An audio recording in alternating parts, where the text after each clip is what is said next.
So today's video is based off of a conversation I had with one of my buddies last night. And we were on the conversation of self-control and temptations.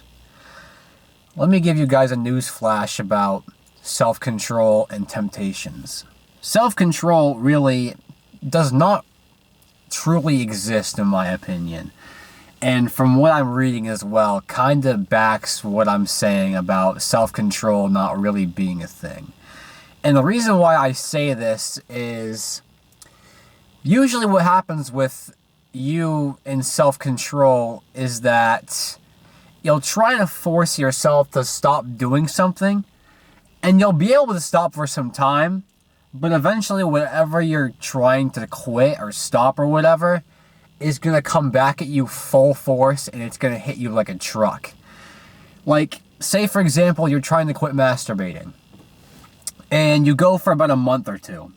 And let's say you do this cold turkey. I'm not saying this happens to everybody, but this happens to a lot of people, and I feel like I've heard quite a lot of stories where this has happened to people, especially with masturbating.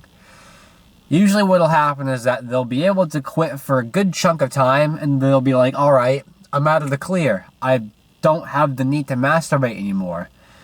And eventually something will click in out of nowhere. Something will just kind of happen so suddenly. And what'll happen here is that they'll usually pretty much go back to their same old habit of doing it at the same rate they were before. And I mean, let's face it here, controlling your sexual temptations is not really possible, because anything sexual of the sorts is a part of human nature. Like, controlling that isn't really what you're supposed to do. Everything is good in moderation, and that's what you're mainly supposed to do when it comes to anything related to sex. Anything good comes in moderation. And if you're doing any sexual activities in moderation, then you're doing it the right way. But the problem is when it starts to become something that you do frequently, and it becomes something you do in your day-to-day life. And of course, you end up needing to rely on it to get through each of your days. And that, my friend, is called an addiction. And I feel like an addiction, at least from my experience, especially with masturbating in the past, usually what'll happen, or what has happened, is that I took some time away from it thinking I was able to quit just like that, and it didn't happen. And it takes a special kind of person, in my opinion and my experience, to simply just be able to quit cold turkey and never feel the need to go back. That's just not the way it goes. If you have an addiction to something, or at least no self-control to something you do, then the worst thing you can do for yourself is quit cold turkey. The best thing you can do is slowly quit. And this can be for anything really, whatever it is that you're addicted to. So let's say, this is going to sound like just old news for some of you, but to give you guys a quick template of something you can do to help yourself quit whatever habit it is that you have.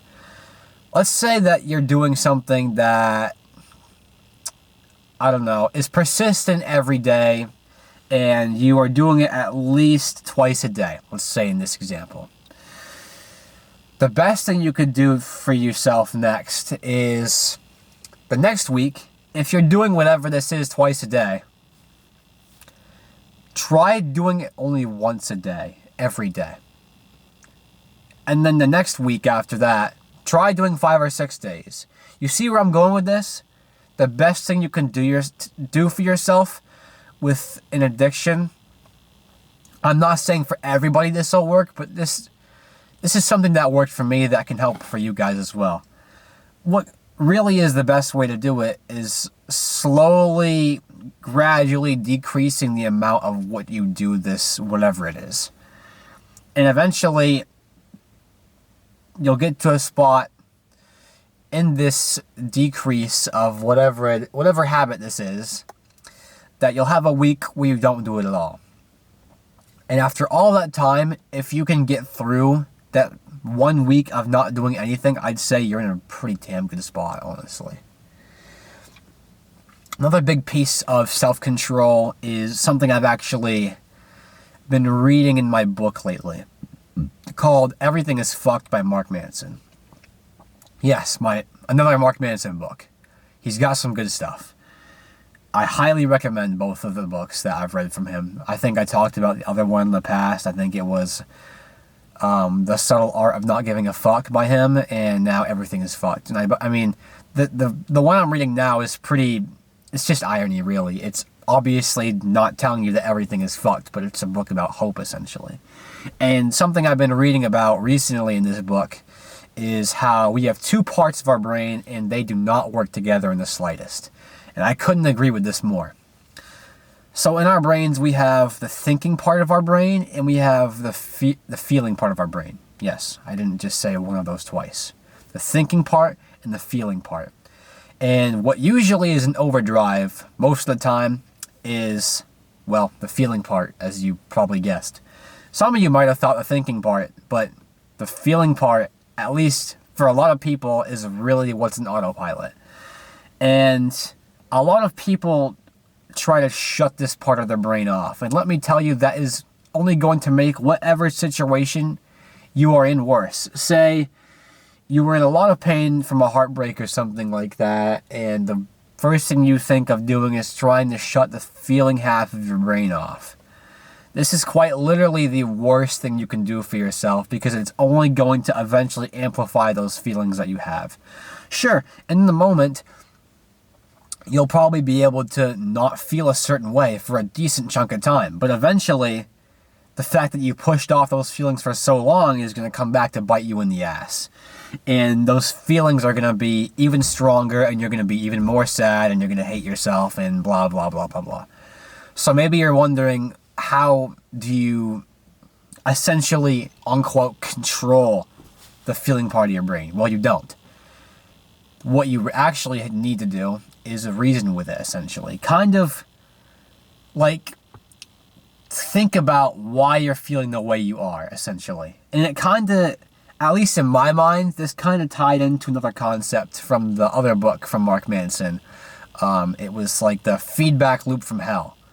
And this is like when you're feeling sad, and then you start feeling sad about how you're feeling sad, and then you wonder why you're feeling sad about why you're feeling sad. You know what I'm saying here? It kind of, I feel like, ties into that when you try to reason with yourself. You try to actually, but it's kind of like a positive version. A positive version of it, where like the feedback loop from hell essentially is like you spiraling into a deep hole about your emotions and why you're feeling the way you are.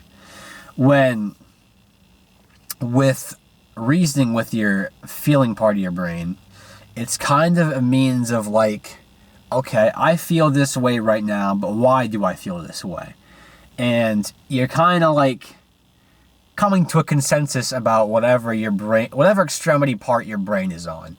Say your brain feels this way, and it's like the opposite of how you actually want yourself to feel. And it's like the most negative thing ever, and it's completely sidetracking you from your day-to-day life and is kind of forcing you to feel a certain way.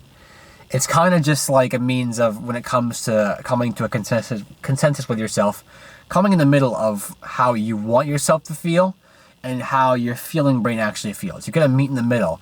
And when you do meet in the middle, that's where things start to trend upwards from there. You've kind of come to the source of why your emotions are the way they are.